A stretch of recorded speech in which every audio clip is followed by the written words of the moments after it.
Senin günündür bugün anam, seninle doludur her anım.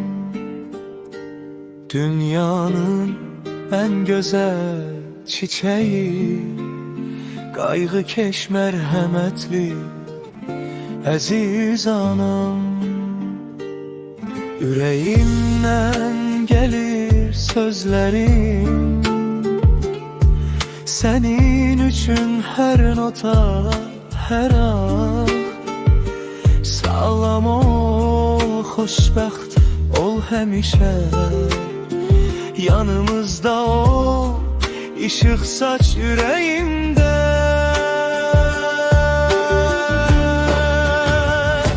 Anam, sen benim dostumsan, her şeyimsen. Sənə həyatdakı bütün gözəlliklər sən.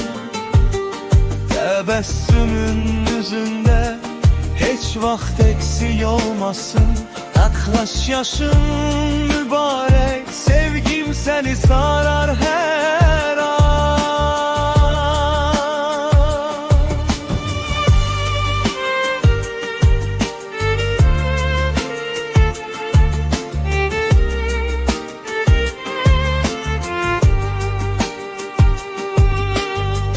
Bir ömür boyu xoşbəxt ol, seninle dolu olsun her an. Sen benim dünyamın en büyük ışığısan. Sen olmasan heç ne tamam olmaz anam. Dünyanın en güzel çiçeklerini sənə hediye edirəm, sevgimlə dolu. Ne yaxşı ki